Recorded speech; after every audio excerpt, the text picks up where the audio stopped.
Hello students, in today's session we are going to discuss about the fire insurance. Okay na? Fire insurance. Already మనము previous class లో చూసాము types of insurance లో ఏమేమి ఉన్నాయి కదా, life insurance, fire insurance and the marine insurance. So ఈ రోజు మన second thing that is fire insurance గురించి డిస్కస్ చేయబోతున్నాం అన్నమాట. So what is fire insurance?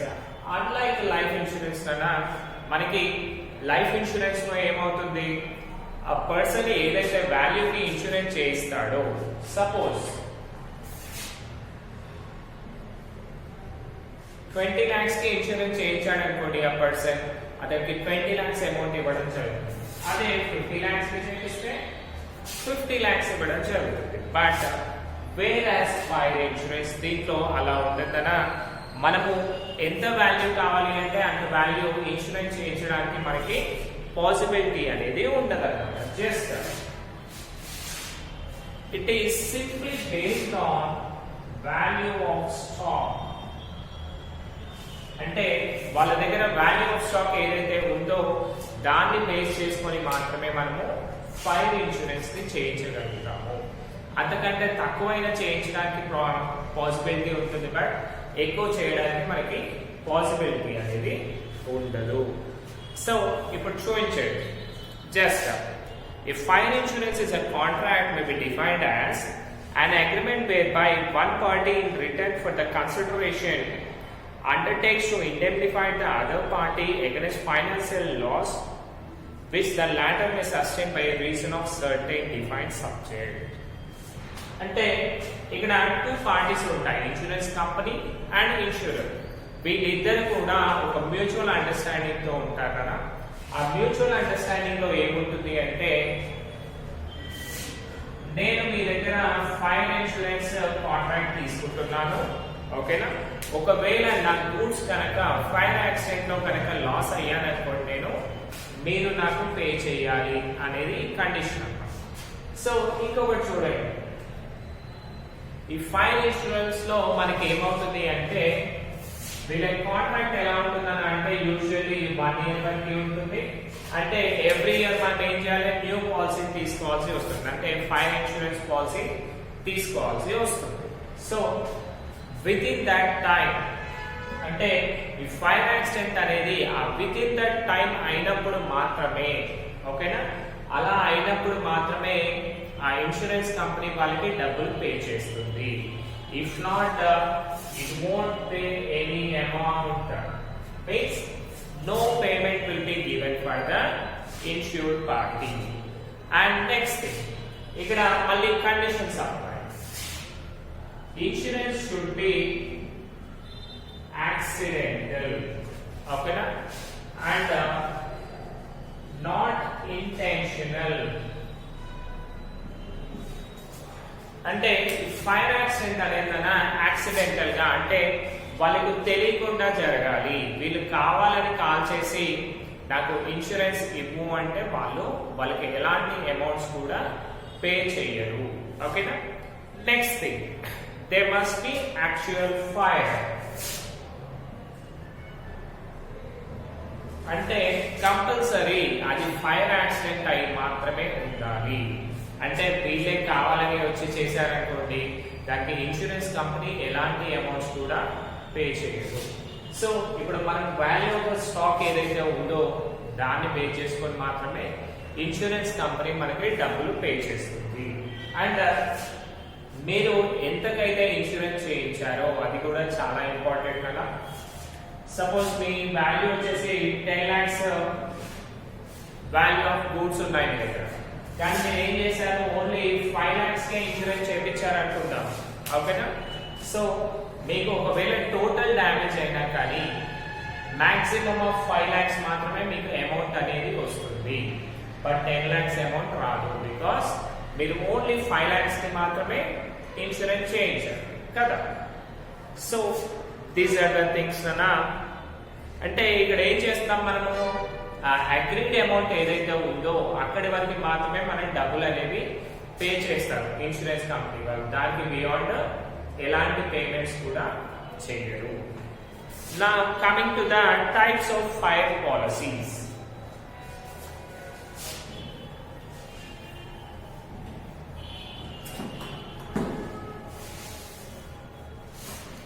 So if you see the types of fire policies, first one,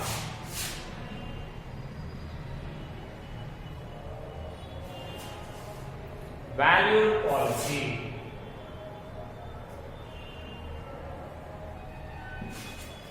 So what do you mean by valued policy? Ante nana, it is a policy which covers a value of property ascertained upon the insurer to pay his agreed value in the amount of destruction of property by fire.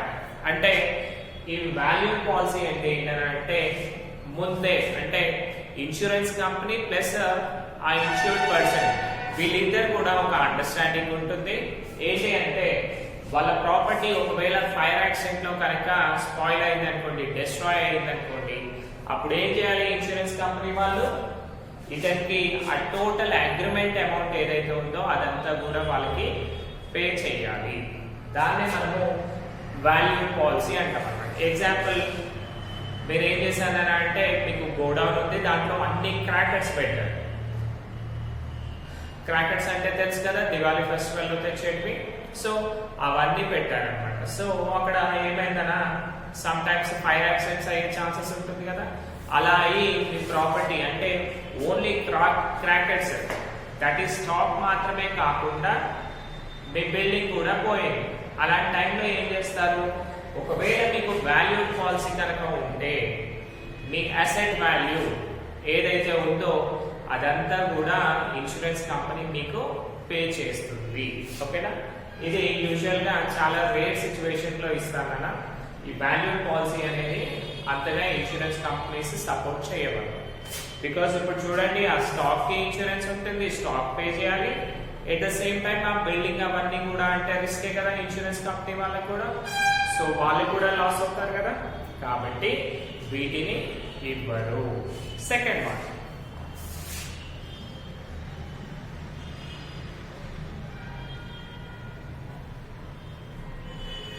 Average policy.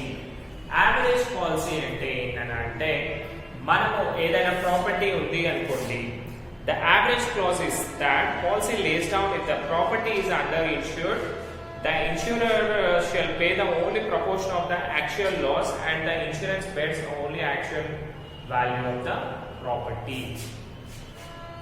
So ఈ average loss లో ఏమవుతుందని అంటే మనము first ఏదైతే insurance contract తీసుకుంటామో, ఓకేనా, ఆ insurance contract లో ఏదైతే అమౌంట్ ఉందోనా ఆ అమౌంట్ కి మాత్రమే ఇన్సూరెన్స్ కంపెనీ మనకి డబ్బులు పే చేస్తుంది.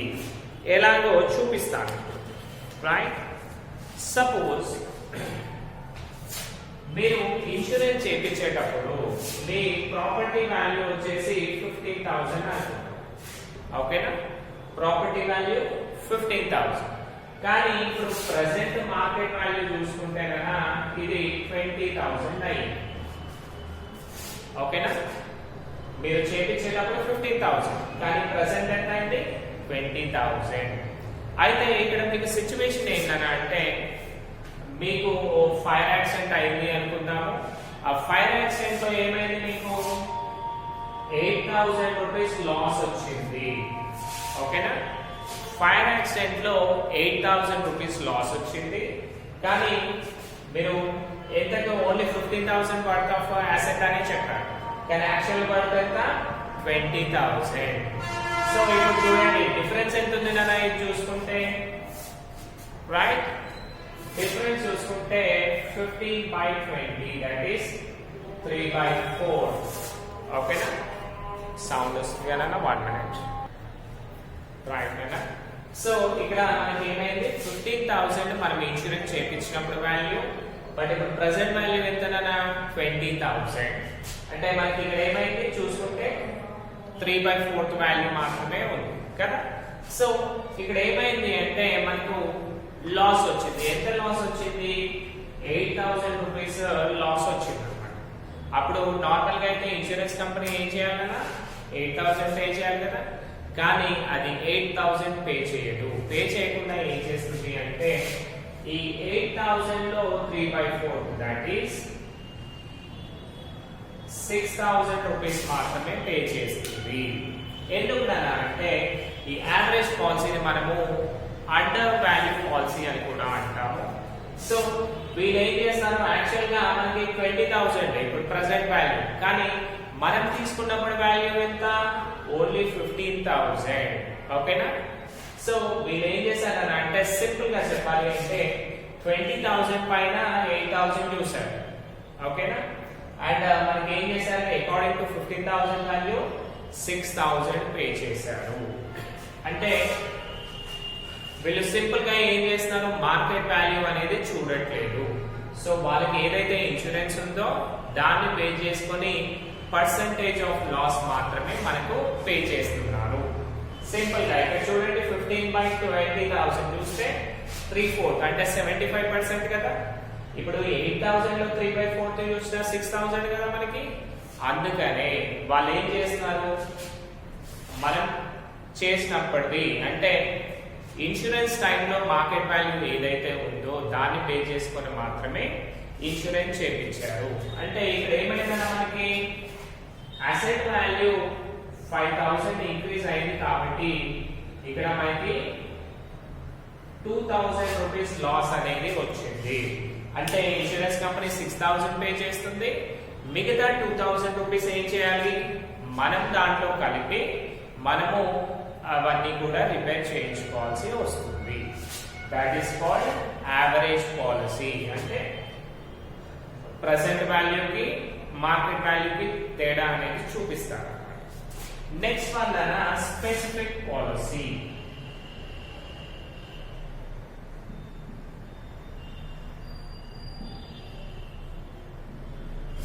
సో మీరు స్పెసిఫిక్ పాలసీ చూసారనుకోండి, ఇందులో ఏమవుతుంది, a specific policy is that which insure a risk for specific sum. అంటే ఇక్కడ ఇన్సూరెన్స్ పర్సన్ ఏం చేస్తాడు అంటే ఎగ్జాంపుల్ ఒక స్పెసిఫిక్ సమ్ అంటే ఒక అమౌంట్ కి ఇన్సూరెన్స్ చేపిస్తాడు. సపోజ్ ఇతను ఏం చేశాడు అంటే 1 lakh రూపీస్ వర్త్ దానికి ఇన్సూరెన్స్ చేపించాడు. ఓకేనా? Worth 1 lakh is insured against 5 for 50,000. Right. So ఇక్కడ ఏమైందంటే మనకి బిల్డింగ్ కాస్ట్ వచ్చేసి 1 lakh. బిల్డింగ్ కాస్ట్ వచ్చేసి 1 lakh, కానీ ఇతను ఏం చేశాడు, జస్ట్ 50,000 రూపీస్ కి ఇన్సూరెన్స్ చేయించాడు. ఓకేనా? వాల్యూ ఆఫ్ ద బిల్డింగ్ వచ్చేసి 1 lakh, కానీ ఇతను ఏం చేశాడు 50,000 రూపీస్ కి ఇన్సూరెన్స్ చేయించాడు. అయితే ఏమైందనా అంటే అన్ఎక్స్పెక్టెడ్లీ యాక్సిడెంటల్ గా ఇతనికి 30,000 లాస్ అనేది వచ్చింది. ఓకేనా? సో 30,000 లాస్ అనేది వచ్చిందనా, అప్పుడు according to specific policy company ఏం చేస్తుంది తెలుసా, ఇతనికి టోటల్ అమౌంట్ ఆఫ్ 30,000 ని పే చేస్తుంది. ఓకేనా?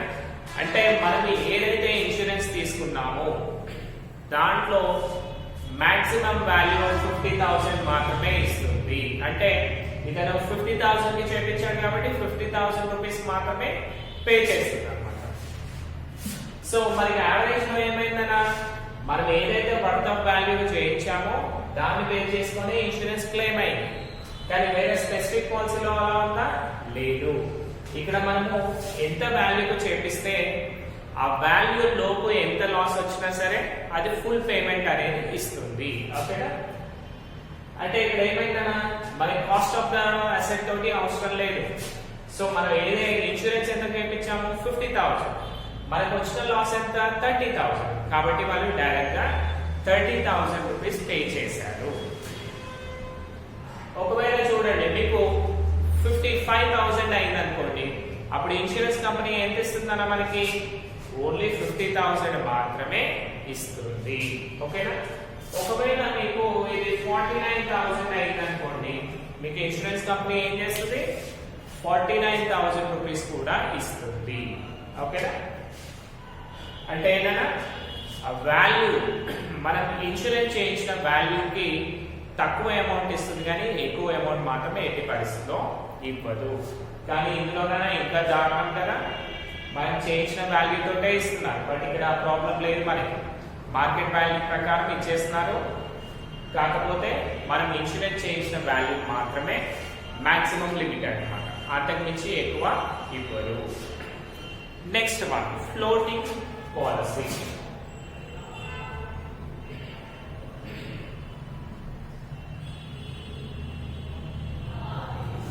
So what do you mean by floating policy? అంటే చూడండి అన్న, a floating policy is that which covers one or several kinds of goods lying in different localities under one sum and one premium.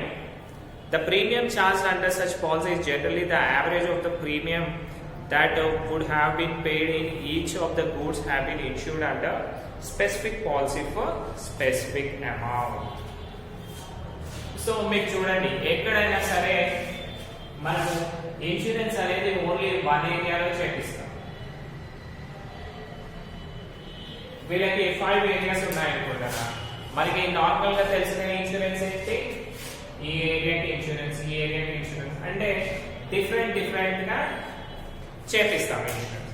కానీ వేరే floating policy కన్నా suppose అతను ఏం చేస్తాడంటే wholesaler, ఓకేనా, హోల్సేలర్స్ కి ఎలా ఉంటుందన్నా, వాళ్ళకి డిఫరెంట్ ఏరియాస్ లో గోడౌన్స్ ఉంటాయి, ప్రతి దానికి పాలసీ తీసుకోవాలి అనుకోండి రిస్కే కదా, అందుకనే వీటన్నిటిని కలిపి ఒకే పాలసీని తీసుకుంటాడు. ఆ ఒకే పాలసీ తీసుకునేదాన్ని మనం ఏమంటున్నాము, ఫ్లోటింగ్ పాలసీ అంటాం. అంటే different variety of goods in different locations, అంటే అతనికి సంబంధించిన ప్రతి బిజినెస్ పైన ఒక సింపుల్ ప్రీమియం తీసుకునేదాన్ని మనము ఫ్లోటింగ్ పాలసీ అని పిలుస్తాం. వీటన్నిటిని కలిపి ఓన్లీ వన్ పాలసీ మాత్రమే అతను పే చేస్తాడు. ఓకేనా? సో అతనికి సంబంధించి ఎలాంటి ఏరియాస్ లో ప్రాబ్లమ్స్ వచ్చినా కానీ ఇన్సూరెన్స్ కంపెనీ ఏం చేస్తుంది, వాళ్ళకి ఆ అమౌంట్స్ అనేది పే చేస్తుంది. ఓకేనా? Right. Next, excess policy.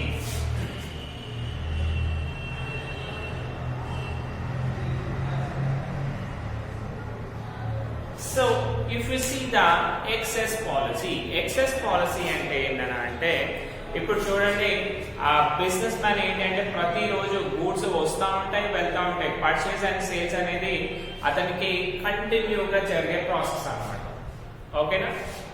So average గా అతని దగ్గర మనం ఎలాంటి సిచ్యువేషన్ లో చూసినా కానీ 1 lakh గూడ్స్ అనేవి కంపల్సరీ షాప్ లో ఉంటాయి. ఓకేనా? 1 lakh గూడ్స్ అనేవి షాప్ లో ఉంటాయి, ఇంకా మాక్సిమం ఆఫ్ 50,000 ఎక్స్ట్రా ఉంటాయి కదా, అవన్నీ కూడా ఎప్పుడు ఫ్లోటింగ్ లో ఉంటాయి, అంటే ట్రాన్స్పోర్టేషన్ లో ఉంటాయి. ఇక్కడ నుంచి ఇక్కడ రావడం, ఇక్కడ నుంచి ఇక్కడ వెళ్ళిపోవడం, అంటే పర్చేస్ చేసేటప్పుడు రావడం, సేల్ చేసేటప్పుడు వెళ్ళిపోవడం.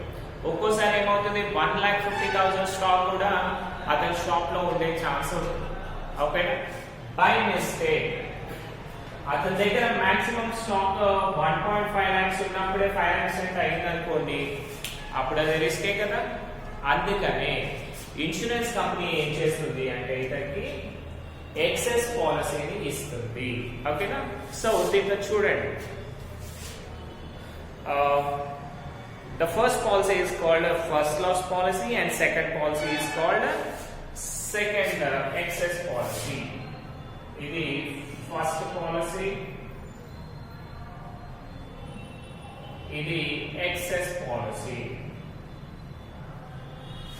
First policy and excess policy. Right, you can take the right. So ఇక్కడ ఏమైనా మనకి ఆల్రెడీ మనం డిస్కస్ చేస్తాం. What is that? Minimum stock వచ్చేసి అతని దగ్గర ఎప్పుడు 1 lakh ఉంటుంది, అండ్ కొన్ని సిచ్యువేషన్స్ లో అది 1.5 lakhs ఉండే ఛాన్సెస్ కూడా ఉన్నాయి కదా. సో అందుకనే వీళ్ళు ఏం చేస్తున్నారు అంటే, మినిమం స్టాక్ 1 lakh ఉంటుంది కదా మన దగ్గర, కాబట్టి ఇతనికి 2 పాలసీస్ ఇస్తారు అన్నమాట. 1 ప్రీమియమే పే చేస్తాడు, బట్ 2 పాలసీస్ ఇస్తారు. 2 పాలసీస్ ఎట్లా అంటే మినిమం స్టాక్ 1 lakh ఉంది కదా మనకి. సో మినిమం స్టాక్ 1 lakh ఉంది కాబట్టి దానిపైన ఫస్ట్ పాలసీ ఇస్తారు. దాన్ని మనము ఫస్ట్ పాలసీ అని పిలుస్తాము. నెక్స్ట్ ఇంకొక ఎక్స్ట్రా ఉంది కదా, ఇంకో ఎక్స్ట్రా 50,000 కూడా అతని దగ్గర ఉండే ఛాన్సెస్ ఉన్నాయి కాబట్టి అది సెకండ్ పాలసీ అంటారా. దీన్ని సింపుల్ గా మనం ఏమంటాము అంటే ఎక్సెస్ పాలసీ అని పిలుస్తాం. సో ఈ ఎక్సెస్ పాలసీ అనేది ఒకవేళ అతని దగ్గర మాక్సిమం అమౌంట్ ఉంటే యూజ్ అవుతుంది, లేదు అంటే ఈ 1 lakh పైనే అతను క్లెయిమ్ చేసుకుంటాడు. ఓకేనా, that is the thing. Next blanket policy.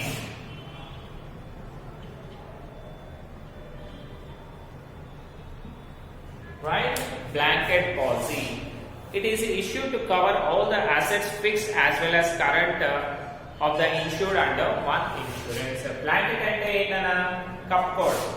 మనం కప్పుకున్నాం అనుకోండి, ఓన్లీ చేతులు or hands or legs only అవే కవర్ చేస్తుందా? లేదు, టోటల్ బాడీ కూడా కవర్ చేస్తుంది. రైట్? అలాగే మనం మన బిజినెస్ చూసామనుకోండి, ఓన్లీ కరెంట్ అసెట్స్ ఏ ఉంటాయా అంటే ఓన్లీ స్టాక్ ఏ ఉంటుందా? లేదు, దాన్ని బేస్ చేసుకొని ఫిక్స్డ్ అసెట్స్ కూడా ఉంటాయి కదా. సో ఈ బ్లాంకెట్ పాలసీ ఏం చేస్తుంది అంటే current assets as well as fixed assets అన్నిటినీ కూడా కవర్ చేస్తుంది. అంటే ఆ బిజినెస్ కి సంబంధించిన ఈచ్ అండ్ ఎవ్రీథింగ్ ని కవర్ చేస్తుంది. ఓకేనా, దాన్ని మనము బ్లాంకెట్ పాలసీ అని పిలుస్తుంది. Right? Next one comprehensive policy.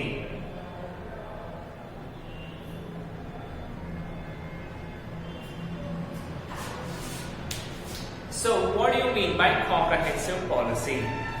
Such policies are generally issued to cover such risk of fire, explosion, lighting, strikes, burglary, loss of rent, certain limit. These are called all insurance policies. So ఇక్కడ చూడండి అన్న, మనము fire insurance గురించి discuss చేస్తాం కదా. So fire insurance అంటే ఏంటి? ఒకవేళ వాళ్ళ stock only due to fire accidental గా పోతే మాత్రమే వాళ్ళకి డబ్బులు వస్తాయి, లేకపోతే రావు. కానీ ఒకవేళ అవి దొంగతనం అయ్యాయని అనుకోండి, థెఫ్ట్ జరిగింది అనుకోండి, ఆ బిజినెస్ మ్యాన్ లాసే కదా. ఇక్కడ ప్రీమియం లాస్ అవుతాడు, అక్కడ అతని స్టాక్ లాస్ అవుతాడు. అందుకనే అలాంటి సిచ్యువేషన్స్ కాకుండా ఏం చేస్తారు అంటే కాంప్రహెన్సివ్ పాలసీని తీసుకుంటారు. ఈ కాంప్రహెన్సివ్ పాలసీ తీసుకుంటే మీకు అడ్వాంటేజెస్ ఏంటి అంటే you can go with all the things. Fire కానివ్వండి, అంటే ఫైర్ యాక్సిడెంట్స్ కానివ్వండి, ఎక్స్ప్లోషన్ ఏమైనా పేలుడు కానివ్వండి, లైటింగ్, థండర్స్ ఉంటాయి కదా, ఛాన్సెస్ ఉంటుంది, అలా కానివ్వండి, థండర్ బోల్ట్స్, మెరుపులు. Next civil commotions, strikes. ఒకవేళ స్ట్రైక్స్ అయ్యాయి అనుకోండి, అట్లా కూడా లాస్ అయ్యి కదా మనకి, షాప్స్ ఓపెన్ చేయము. Next burglary, loss of rent. ఈ స్ట్రైక్స్ అవ్వడం వల్ల సమ్ టైమ్స్ ఏమవుతుంది, వాళ్ళన్నీ పలగొట్టి వెళ్ళిపోతారు కదా, వాడికి మనకి ఎలాంటి రిలేషన్ ఉండదు. కానీ ఆ స్ట్రైక్ పెద్దగా చేయాలి అంటే ఇలాంటి సిచ్యువేషన్స్ కూడా కొన్ని క్రియేట్ చేస్తారు కదా. సో ఇలాంటివన్నీ అంటే అతనికి ఎలాంటి సిచ్యువేషన్ లో లాస్ వచ్చినా సరే, ఈవెన్ లాస్ ఆఫ్ రెంట్ కూడా ఉంది కదా. ఇప్పుడు చూడండి, మొన్న లాక్డౌన్ అయింది కదా, లాక్డౌన్ లో ఎవరికైనా డబ్బులు వచ్చాయా? రాలేదు, రెంట్స్ అన్ని కూడా లాస్ అయ్యారు కదా. అలాంటివి కూడా ఈ కాంప్రహెన్సివ్ పాలసీ కవర్ చేస్తుంది. అంటే ఆ ఇన్సూరర్ ఎవరైతే ఉన్నాడో ఎలాంటి సిచ్యువేషన్ లో కూడా లాస్ కావడానికి ఛాన్సెస్ లేదు. ఓకేనా, దాన్నే మనము కాంప్రహెన్సివ్ పాలసీ అంటాం. నెక్స్ట్ వన్ చూసుకుంటే consequential loss policy. Consequential loss policy అంటేనా, the purpose of this policy is to indemnify the insurer against the loss of profit caused by any interpretation of business by fire. It is also called loss of profit policy. Consequential policy లో ఏమవుతుందనా అంటే ఆ business man హ్యాపీగా run చేస్తున్నాడు, some times fire accident అయ్యి ఏమైంది, అతని stock అనేది destroy అయ్యింది. సో అలాంటి టైంలో అతనికి ప్రాఫిట్ కూడా తక్కువ వస్తుంది కదా, వీళ్ళు ఏం చేస్తారు ఆ ప్రాఫిట్ ని కూడా వాళ్ళకి పే చేస్తారు. దీన్ని సింపుల్ గా లాస్ ఆఫ్ ప్రాఫిట్ పాలసీ అని కూడా అనొచ్చు. అంటే అతని లాభాల కోసం ఈ మిగతా అన్ని ఏంటంటే ఒకవేళ అతను నష్టపోతే డబ్బులు కావాలి అంటాడు, బట్ ఇక్కడ నాకు ఒకవేళ ప్రాఫిట్స్ తక్కువ వస్తే నాకు డబ్బులు కావాలి అని అడుగుతున్నాడు కదా. It's little bit different policy నా కాన్సిక్వెన్షియల్ లాస్ పాలసీ. ఓకేనా, ప్రాఫిట్స్ ని బేర్ చేసుకొని ఇచ్చేదాన్ని కాన్సిక్వెన్షియల్ లాస్ పాలసీ అని పిలుస్తాము. Right, next reinstatement policy. Last one అనేది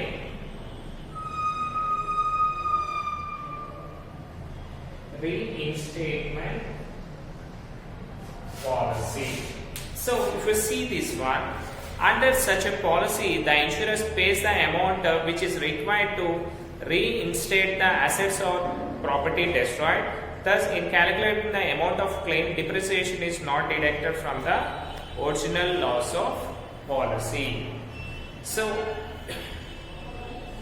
ఇతను ఏం చేస్తున్నాడు అంటే ప్రాపర్టీ ఏదైతే డ్యామేజ్ అయిందో దాన్ని పే చేసుకొని ప్రీమియం అనేది పే చేస్తున్నాడు అన్నమాట. దీంట్లో మనకి అసెట్ వాల్యూ డిప్రిసియేషన్ అనేది కాకుండా, ఎందుకంటే ఇప్పుడు చూడండి నార్మల్ గా అసెట్స్ ఏమవుతాయి ఎవ్రీ ఇయర్ 10% 5% మనం డిప్రిసియేషన్ చేస్తూ ఉంటాం.